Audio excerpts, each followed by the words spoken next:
And we're going to go on Facebook Live. Folks, just wait one moment.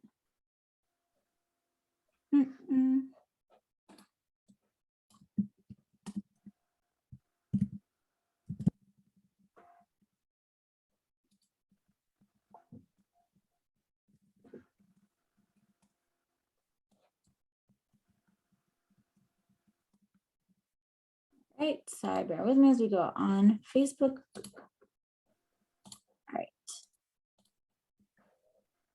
We are live on Facebook and we are here on Zoom. We are going to start, I think, as we have a lot to cover today. Thank you everyone who has joined us. I'm sorry that we don't have little ones sleeping, but hopefully after today, we will have some solutions and tips and tricks to get your kids napping. For those who aren't familiar, I'm Brooke Shapiro. I like to say mom Sheen behind Sprinkle's parents. I have a 3 and a 1.5-year-old, and I really struggle with parenting. I'm not gonna lie. So I created this community and resources to help parents thrive as we're all going through it together, and I try and bring in specialists like we have Angela today and other resources to connect parents. We have baby meetups. We have how to buy a house in the Bay Area, all these things that I don't know how to do as a parent and want to share with others. So thank you guys all for joining us today. Again, we have Angela, who is our pediatric sleep specialist, and I'll let her introduce herself. Angela may want to share your screen with your slides if needed, and I'll let you kick it off and help us all learn how to have our kids nap and sleep through the night. So thank you guys, and thank you, Angela, for being with us today. Super grateful to have you. Thank you so much. Let me share my screen. There we go. Well, so I'm Angela Ellsworth. Thank you so much for joining. I'm so excited to talk to everyone today. I'm a baby and toddler sleep consultant here in Oakland, and just want to share, there we go, a little bit about me. There's me on the right, and my 3 little kids on the left there. They're 5, 3, and 3, which means I have twins, which is, you know, crazy town over here. So I just want to share a little bit about how I got started doing this and why it's so important to me. Sleep for me is so important. And as a mom, what I realized about sleep is that I couldn't be the mom that I wanted to be when I was sleep deprived. I wanted to be the mom that was kind, that was patient, that was understanding. And when I was sleep deprived, I felt like all I wanted to do was get to the next time I was going to sleep. I was just kind of getting through the day. I didn't feel like I was thriving. I didn't feel the joy that I wanted to feel as a mom. When my first child was 14 months old, he hadn't slept through the night his entire life. I was so exhausted. I had a sleep training book, but I was too tired to read it. So I just got to a breaking point. You know, he was like up between like 2 and 5 in the morning, like every night, and I wasn't getting any sleep.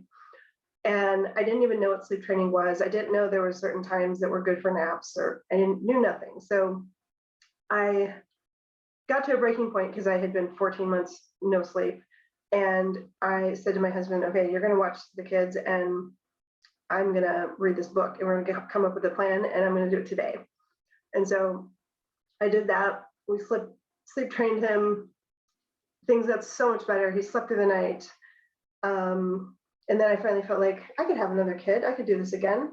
And then, oops, I had twins. So like I said, like the reason I do this is because I think sleep is so important, not just for kids, but for parents.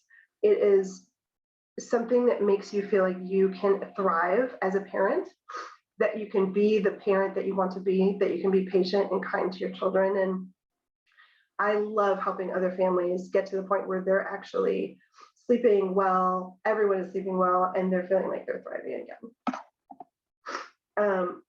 So today we'll talk about naps and how much sleep a child needs throughout the day based on how old they are, how naps affect nighttime sleep, how you go about dropping a nap and when. And if you're traveling or you're changing time zones, how do you deal with that in terms of naps and schedule? And then at the end, we'll have plenty of time for questions. Why is sleep important? We all know sleep's important. It is a biological and physiological need, just like food and love. It affects our children's mood. It affects our mood too, and our behavior, our children's behavior. It affects ultimately their health and their brain development. And I think it's just so much easier. I hear from parents, that I've worked with, how much easier their children are to work with when they're in a good mood and when they've had enough sleep. They're able to regulate their behavior more. And it just makes the day so much less stressful and so much easier for everybody. Sleep also helps boost a child's immune system, reduces their stress, helps regulate their appetite, and it helps take short-term memories and store them as long-term memories. So naps specifically. So what happens during the day really can affect the entire 24 hours. So it affects your overnight situation as well. So if you have too much daytime sleep, you'll notice that your child's bedtime goes later and later. You might see them waking up overnight. You might see them waking up early morning, like 5 in the morning. If they're not getting enough daytime sleep, you might notice that they're overtired by bedtime. And a sign of being overtired is that they're difficult to go to sleep. They don't want to stay asleep, so they might be waking up twice before 10 o'clock. What happens when babies get overtired is they get stress hormones going through their body, and then they have a hard time going to sleep and a hard time staying asleep. So 4 elements to better overnight sleep: the right amount of daytime sleep. So we'll talk more about that. Teaching a baby to self-settle. So what's happening with baby sleep is that every 45 to 50 minutes, they go through a sleep cycle. And at the end of that sleep cycle, they kind of half wake up. Some babies cry, some babies kind of fuss. And they're looking to go back into that next deep sleep. And so if you can teach them to do that on their own, rather than needing mom or dad or caregiver to help them do that, then they will be able to sleep better overnight and for naps. Sleep environment is also really important. Having a dark space for all sleeps is something I highly recommend. Having blackout shades, having white noise, having a cool temperature, having certainly a safe sleep environment for babies. All of those things will make it so that baby knows, okay, this is a sleep time. This is where I sleep, and I'm supposed to be sleeping right now. So if you keep it consistent for all sleeps, they'll learn, okay, this is time for sleep. Nutrition actually contributes a lot to good sleep. So making sure that if a baby is on solids, if they are having food from all food groups. I've worked with several families whose babies, they want to give them the most amazing nutrition, and they're feeding them all fruits and veggies. And on the surface, that seems amazing, right? But what happens is by 6 or 7 months, if they're not also having carbohydrates and protein, that can cause overnight wake-ups because they're actually hungry overnight. So if you're not giving a baby protein, particularly at lunch, then they're going to potentially wake up in the middle of the night with low blood sugar, and they will have trouble sleeping because they're hungry. I'm sure you can all relate to that. If you're hungry overnight and you wake up at 4 o'clock in the morning and you're hungry, it's really hard to go back to sleep. So yeah, making sure you've got all food groups, carbohydrates as well. Whole grain certainly is fine, and then protein. And protein can be meat, certainly, but it can also be other things like peanut butter, or hummus, beans, eggs, cheese, yogurt, things like that. So the first part of daytime sleep is making sure that the duration of sleep, the amount of daytime sleep, is on point for whatever age you have. So when we talk about awake times, that's the amount of time between when they wake up to the next time they're asleep. So as you can see, it increases greatly over time. So by, as a newborn, you might be only awake an hour and a half before you need another nap. By 6 months, you can do 2.5 hours of awake time. By 2 to 3 years old, you can do 4 to 5 hours, meaning that you just have one nap. And by 3, a 12-hour awake time is implying you no longer need a nap. How much overall sleep you need during the day also changes over time. So as a newborn, you might need between 3 and 5 naps. By 4 to 6 months, you can just do 3. By 7 months to 8 months, you can drop down to 2 to 3, and then 9 months you're on 2. And then by the time you're 3, no more nap. So the timing of the naps is really important as well. So the biological sleep windows are times of the day when the baby is most easily going to take a nap. So I always recommend that you work with those times that are easiest. So during these times, 9 to 10 and 12 to 2, melatonin is naturally rising and cortisol is naturally falling. Melatonin is what makes the baby feel sleepy, and all people makes you feel sleepy. It's naturally rising during these times, so you want to take advantage of that because baby's naturally going to be tired. And then the duration of naps is really important. So the most important nap of the day is the midday nap, so that 12 to 2 nap. This is a nap that that's going to stay with your child all the way through 3 years old. So it's the biggest sleep of the day. It's the longest and most restorative sleep of the day. And it helps your baby get to bedtime without being overtired. If they're overtired, they're going to have trouble getting to sleep, and they'll have trouble staying asleep. So overall, they'll sleep better. So let's say if you don't have this long midday nap, then they're going quite a long time without a good sleep. And so it can definitely cause overtiredness by bedtime. So the other part of that is a short morning nap. So up through 15 months, babies are typically taking, and toddlers are taking 2 naps a day.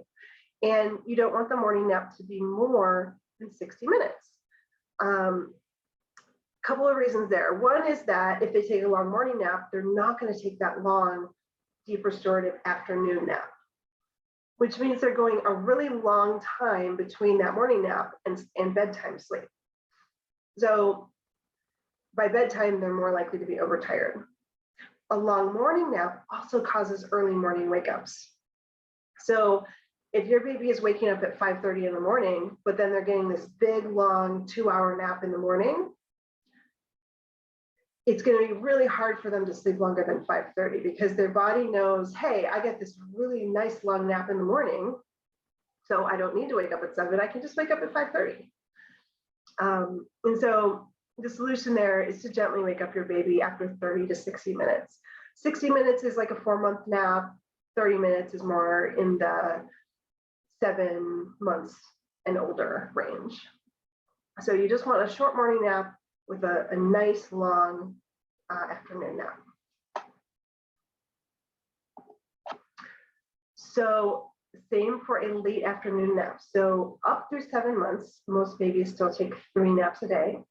And I recommend a short, just cat nap between 4:30 and 5. This is from about 4 to 7 months. And again, you want to wake your baby up by 5. If they're sleeping past that, they will have trouble going to sleep at a reasonable time.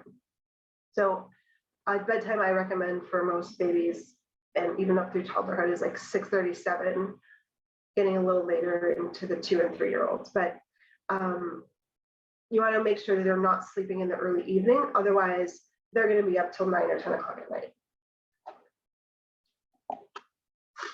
So when is the baby ready to drop from 3 naps to 2? This typically happens around 7 to 8 months.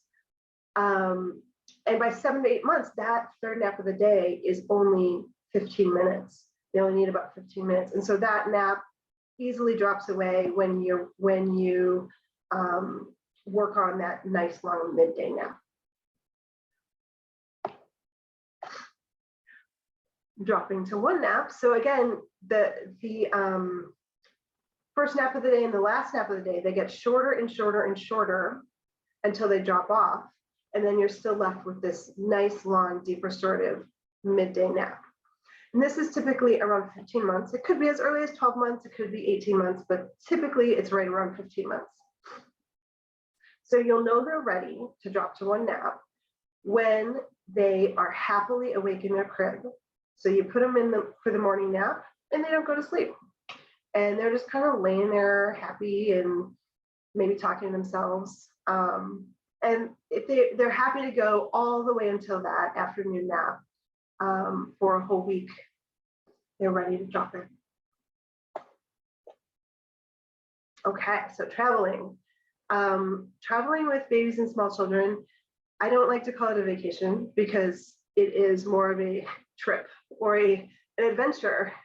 As much as I would love for it to be a vacation, it's often not. So just have your expectations that it's more of an adventure. It can take a few days at least to adjust to a new place. My rule in my family is I don't like to go somewhere unless we're going to be there for at least 4 days, because it takes my kids 4 days to like really get into a good routine and sleeping well. So if we're not going to be there for 4 days, it's, I'd rather not do it. So with the schedule, you want to follow the time zone of your new place, wherever you're at. So let's say you arrive late in the day today. Tomorrow, if you can, wake baby up at your normal time, let's say at 7 a.m. and start your day at 7 a.m. And then follow your same nap schedule, your same bedtime, all of that in the new time zone.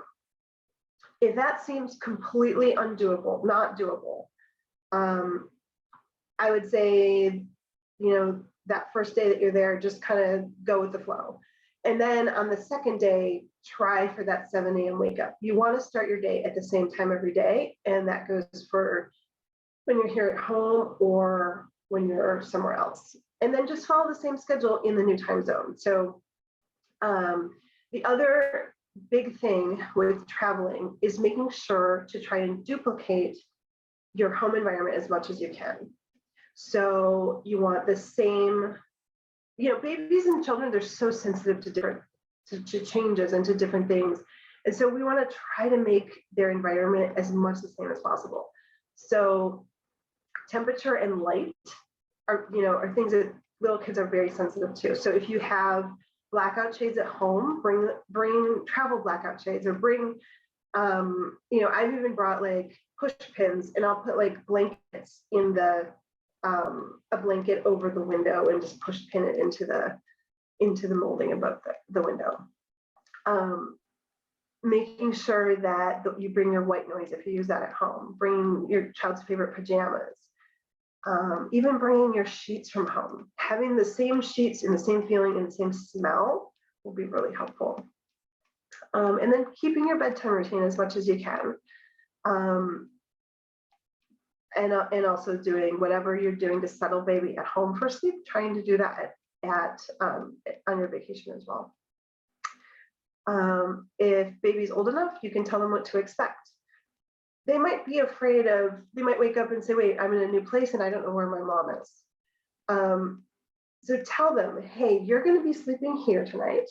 We're in a special place. This is going to be so much fun. I'm going to have you sleep here. And mom is going to be in this room. I'll be right next door to you. If you need anything, just let me know. I know you can sleep all the way through the night. Whatever you want to say to them that they would respond well to, but just tell them, where you'll be, and that they don't have to be, they don't have to worry that you've disappeared. So that's all I have about naps. This is me again. I'm Angela, and I would love to do a free call with anybody on here. You know, I'm happy to talk more about your specific situation. So what I do as a consultant is I offer either virtual or in-home consultations. I write a personalized sleep plan for you, and I do 2 weeks of support. The personalized sleep plan is based totally on your goals, what you are looking to accomplish, what your child's temperament is, what your family situation is, and what you as a parent think that you can execute on. Like if we're going to choose, let's say, a sleep training method, there's lots of options. And, you know, it could be more gentle, it could be more cry-based. I'm happy to help with whatever it is. And it has to be like aligned with your philosophy as a parent. So it won't work if you don't believe in what we're doing and that it's the right thing. So if you're interested in doing a free call, I'd be happy to do that. Just send me a quick email, and we can set something up. My email's right there, and I would love to hear questions if you have any questions for me. Yeah, feel free to, thank you so much, Angela. Feel free Sure. to, oh, someone's raised their hand. I was gonna say, Katie, feel free to go off mute and ask any questions you may have. Hi, good morning. So I have a question. I can follow my son's wake window. So he's usually he's 6 months, usually awake for about 2 hours, but he doesn't sleep longer than an hour. He'll cry. I let him cry for a little bit. He'll end up waking up, or he'll roll on his stomach and that'll wake him up. Any tips on how I can help him sleep longer? What do you do to settle him for sleep?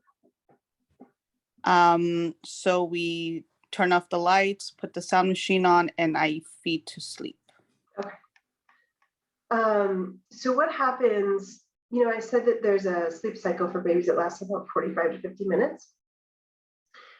Excuse me. And what happens is after that 45 minutes or 50 minutes, a baby will look for whatever conditions they went to sleep under. So if they were held or rocked or fed to sleep, and they wake up and they're in their crib, then they will say, wait a second, my mom was holding me when I went to sleep, and then now I'm in my crib.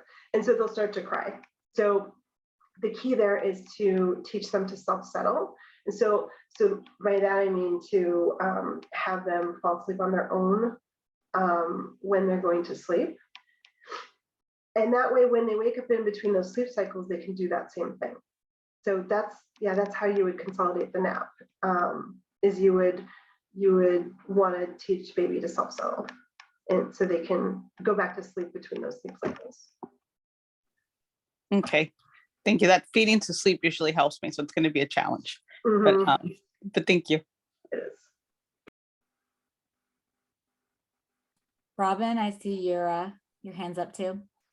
Yeah, it sounds like I'm pretty lucky from what I'm hearing, in that my little one has good sleeping habits, but I am trying to have him not feed at night anymore. He wakes up once at night. He's 8 months old, and it's not a big deal, but would be cool if he could sleep through. And he normally wakes up between 2 and 4 and just needs a bottle and then goes right back to bed. So if there's anything I can do to keep him full, because I really think it's just hunger. He's a big boy too, so that's my question. Yeah, that's a great question. You said he's 8 months old. Yes. How's he doing on solids? Does he have protein at lunchtime? Yeah, he's a big eater. Mm-hmm. Although I've noticed that he eats, so breakfast and lunch, he doesn't eat as much, and then dinner he eats the most, I would say. And we're doing baby-led weaning, so like he's feeding himself. So it's kind of hard with that also to tell how much actually goes into him and how much goes into on the floor. So, but I do think he eats a lot for his age. Okay. Yeah, I would just make sure that you're offering protein at lunch. You know, it could be more meat, or eggs, or making sure that he's not hungry in the middle of the night. Okay, so then how are you settling him for sleep at bedtime? Oh, we just have like our routine where I read him some books and then his dad reads him some books. We give him the bottle and then we put him in the crib awake. We just switched from, he was sleeping in our bed for a while, and then we just put him in his own crib, and he's fine with that. Like he's awake when we put him down, and he goes right Okay. to sleep. Yeah. Yeah, so then it comes down to how you're, at 8 months, he probably doesn't need a feed in the middle of the night. Yeah, that's So, what I'm. yeah, so there's a couple things you could do. So one is that you could resettle him to sleep whenever he wakes up, and push the time out that you feed him by like a half an hour every few days. So let's say he normally wakes up at 3. You'd say, okay, then tonight I'm only going to feed him after 3:30.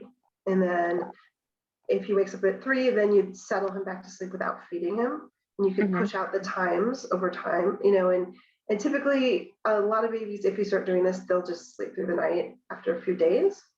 And then by doing that, he'll transfer those calories to during the day.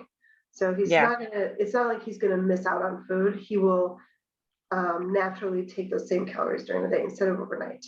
And I'm not super worried about that either because he's fine weight and size wise. So like I've never been like, oh my God, I need to feed him. But it's just, I just know that he's hungry. So I was like, what can I do? Because I also noticed that in the mornings, he doesn't need a bottle because he had it at night. So he doesn't even in the morning want it when he gets up. Okay. Yeah. So he's like, yeah, I don't need this. I had this at night. Thank you. So I'm just trying to, rather have him take the morning bottle and no night bottle anymore. Yeah, so I would say settle him back to sleep without feeding him. Okay. And then offer him bottle as soon as he wakes up, and he'll probably be really hungry at that point. Yeah, exactly. Okay, thank you. Anyone else have any questions?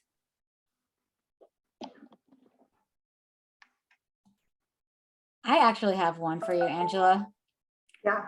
When you mentioned waking baby up, from a nap after a certain amount of time, they always say never wake a sleeping baby, right?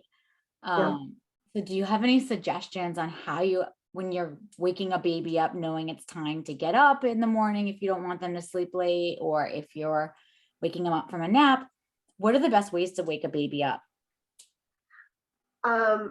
So that never wake a sleeping baby, that is definitely a myth.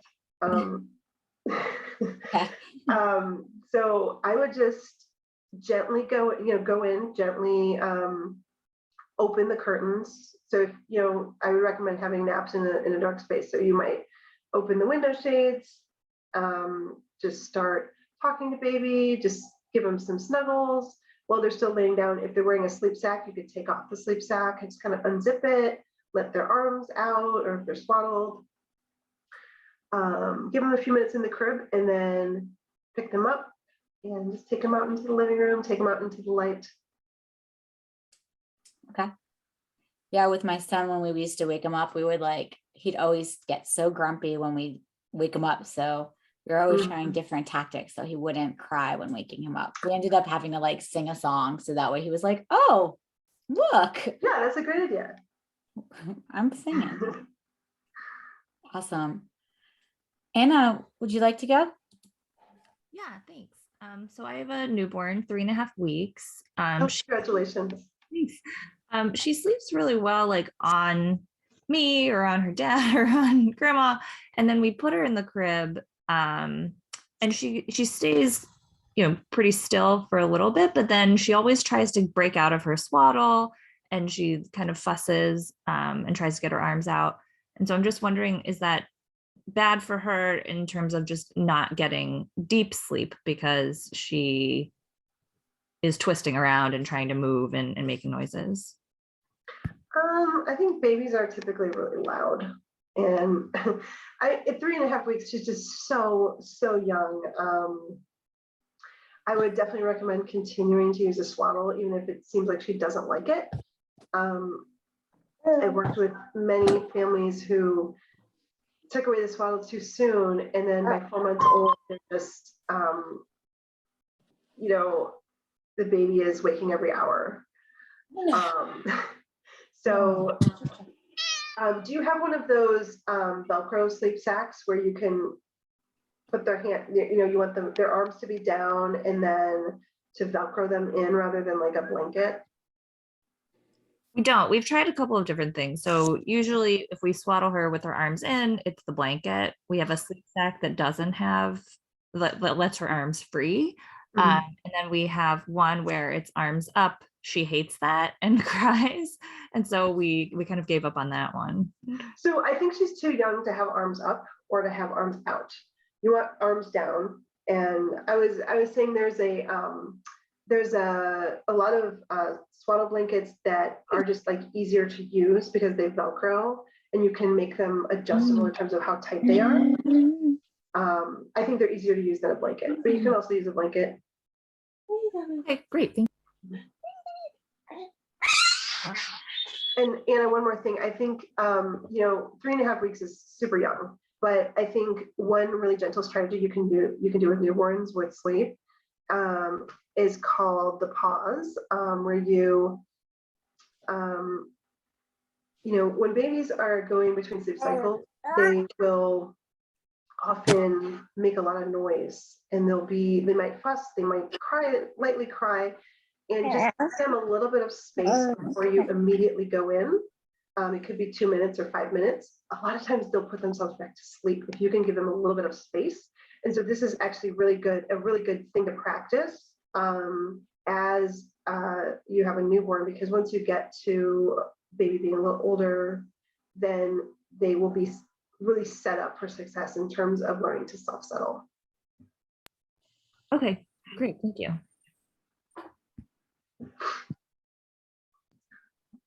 Nicole, I see you have a question. Do you want to just ask in the group? Oh, you can't speak. But Nicole was sharing that her 4-month-old still eats at 7 times in 24 hours. What's the best way to spread the feeds with only 3 naps? She tends to sleep through the night, but multiple feeds per wake window. Oh, that's great.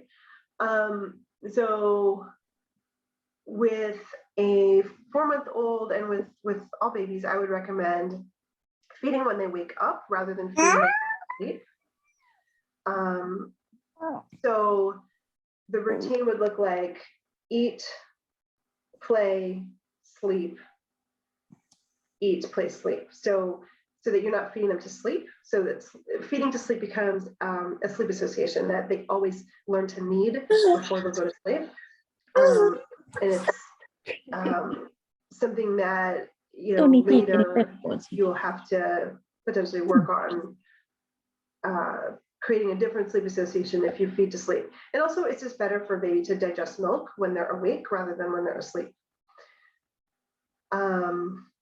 Sorry, so Brooke, I'm sorry, I lost my train of thought. What, can you remind me of the question? Yeah, Nicole, I'm not sure if you also want to pop on and speak, but essentially it sounds like you're just trying to figure out the best way with 3 naps. Right. Let it. Yeah, sorry. I'll try to just speak quietly. Can you hear me? Yes. Okay.